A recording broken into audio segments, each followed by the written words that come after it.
English Nomad in Oz here, and this is episode number 29, and in this episode I'm going to be discussing the plumbing and hot water system that I'm going to be installing in my camper. And just to make life a little bit easier, I've drawn a schematic up so that I can talk through the various components and how they will be joined together in the system and what the purpose of each item is. So without any further ado, I'll get straight into it. So at the start of the system there'll be a way of getting the water into the water tanks. So I will have a water inlet, and this is the water inlet right here. And as you can see, it's going to be a wall mounted inlet. It will go through the wall, and it has two barbs.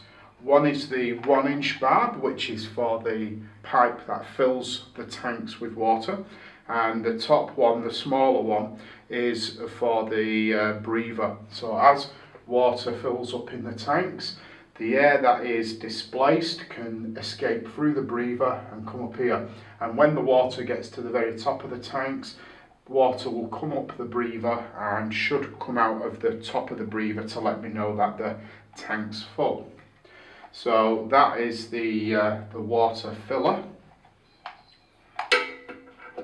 Next in the system are the two water tanks. Now, the water tanks, I've decided to use two 54-litre water tanks, and the reason is I wanted to put two smaller tanks in one space rather than one big tank that took up more space, floor space that is, and plus the advantage of having a fewer smaller tanks is you've got less fluid in motion.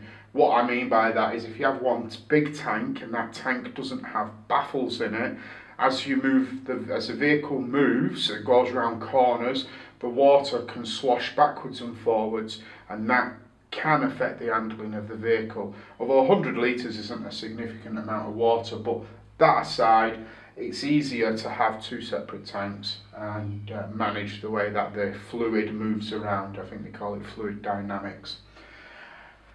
So, two 54-litre water tanks, that's 108 litres, or for my American friends, my American viewers, that's 28.5 gallons of water. Two outlets joined together, so as this tank fills up, water automatically comes into this tank and fills up, so they would both fill up together. The water then comes out of the tanks and goes through an inline filter. The purpose of this filter is just to capture any large pieces of debris, organic matter such as bits of leaves and stuff like that, sand, grit, anything I don't really want to go through the water pump. Obviously, that's the primary function of the inline filter, is to protect the water pump from any debris going through the pump. It's a diaphragm pump. So I'll show you that right now. So this is the water pump I'm going to be fitting. It's a shore flow water pump. It is 12 volt DC, so it will run off the battery system I've got in the camper.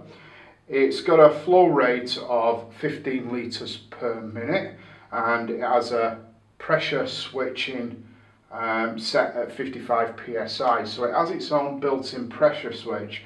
What that means is when you turn a tap on or you turn a shower on, it senses a drop in the water pressure, because as soon as you crack the tap open, the pressure drops, the switch automatically senses that the pressure's dropped, and the pump starts running straight away. So you've got constant water when you want it. As soon as you crack the tap, the water's coming out straight away. You don't have to wait for it to come up the system. And conversely, when you close the tap, it will continue running until it reaches 55 psi and then cut off. So that's how that pump works. It's a 15 amp current draw, so There's the cabling that I've already put in the camper. You may have seen in the earlier video I did when I installed the electrical system, is set for this pump. So that's the curly whirly part of the diagram there. The next part in the system is the accumulator. Now this is an accumulator.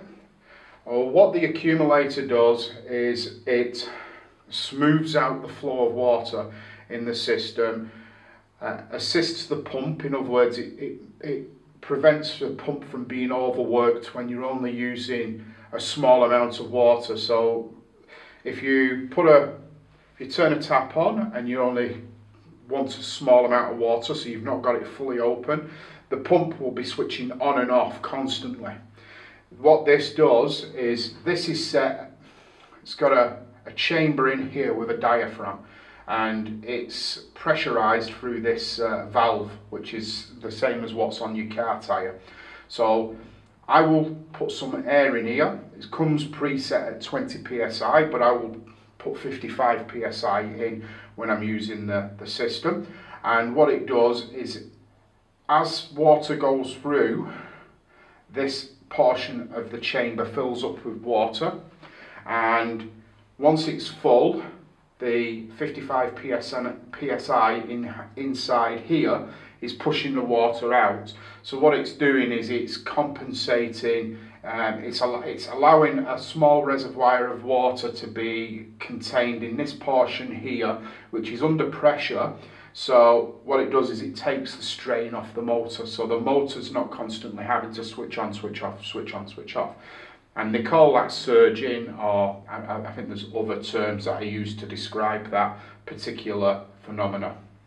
Anyway, so the accumulator will take some of the strain off the pump, and hopefully will make the pump last a little bit longer, and stop that irritating cutting in, cutting out of the motor all the time when you're only running maybe a trickle of water out of the sink.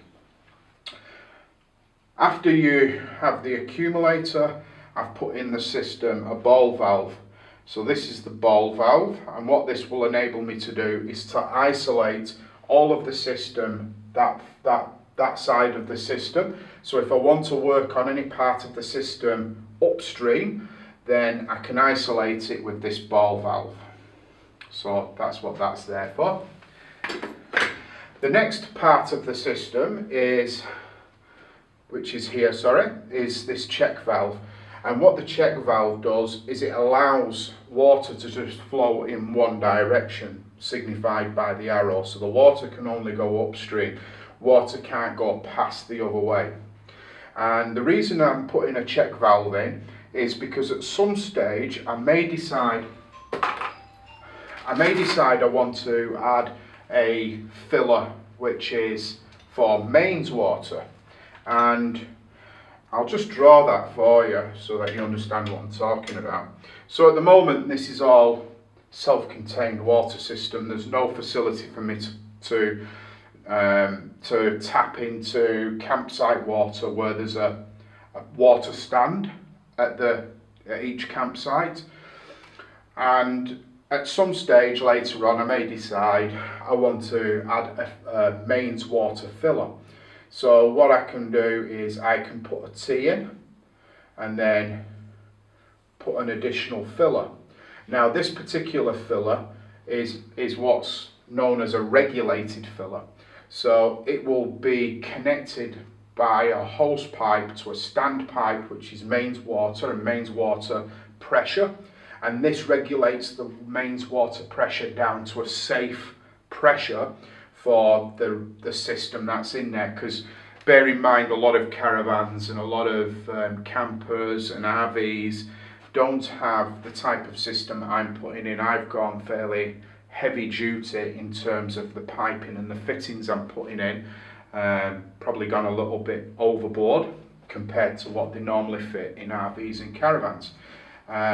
So having a regulated filler allows water to come in, it gets regulated down to a safe pressure that won't burst the pipes inside your caravan or RV.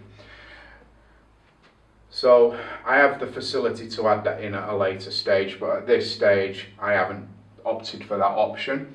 What that check valve essentially is doing is stopping the mains water pressure being pushed up into the system, and this check valve stops that from happening. I think the sensible thing to do would be, if you're hooking up to camp water, is to isolate the system as well, just as a double safety measure. Anyway, on with the rest of the system. So this is possibly something I might do in the future. The next part in the system, so you can see the cold water goes off to the various components. The next part in the system is the hot water heater, and this is the hot water heater here. It's the Duetto Mark II. It holds 10 litres of water, and it has the option of being heated either by mains electricity, that's 240 AC, or 12 volt, which is DC from the battery power that I have on board. And what this will do is it will heat the water, depending on the power source, it will heat the water to a temperature which is sufficient for having showers, washing pots, that kind of thing. So this will be my hot water supply in the camper. Now, what I didn't show you on there was there's also a pressure relief valve on the water heater here, and what that does is, if there's a pressure build up within the water heater on the cold water side, it will blow pressure, it will blow off water, which can then be vented however you want to vent it. So it's just basically, when it goes over a certain pressure, it will push cold water out. So the cold water will then go to the sink, it will go to the shower, and the hot water will go to the sink. The sink that I've purchased, which will arrive with the water tanks next week, is I'll put a photograph up here, is a small stainless steel sink with a lid that closes down, and the taps fold into the sink basin, so it stays nice and flush when you're not using it. Very nice looking sink actually. So that's what I've opted for the kitchen. And the shower, I've got the shower down here, which I'll show you. I'll just move to this side over here so you can still see the diagram. This is the shower I've opted for. It's going to go outside of the camper so that I can set up a shower tent and have a shower that way. It has the shower head, hot and cold taps. It's got the plumbing fittings I've already put on. These are the brass fittings I'm going to be using. And essentially this will give me the facility to be able to have a shower on the road when I'm not staying at a campsite or a facility that has showers or ablution blocks for having a shower and getting cleaned up at the end of the day. So that's the shower, and essentially that's the system. In a nutshell, that's how the system will operate. I've left some tails in the system there which will have caps on them, so if I want to add a tap or something else at a later stage on the outside, say for washing your hands, I can do that. And the system is very basic, and this is very sort of typical of what you would find in most RVs and motorhomes. So I'm not reinventing the wheel. One thing I really like about this system is, now I understand how all the components work with each other, it's going to be fairly low maintenance. There's nothing in here that's going to need to be changed or replaced on a regular basis. I may at some stage want to add a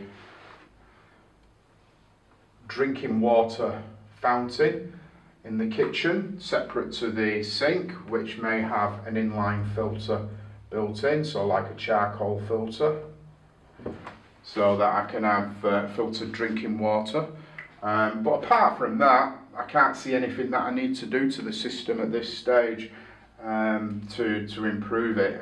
As a starting point, I think it's a really good system. So please, as always, give me some comments if you see anything in this that you have observed that you could point out, or you want to know a little bit more about why I've chosen any of the items. Please ask questions and comment below. As always, share this video, like this video, and if you're not already subscribed, please subscribe and click the little bell icon at the bottom so that you get the notifications when I upload a new video. And as I've said before, as always, please comment below. And that's it for this episode. So thank you for tuning in, and goodbye guys.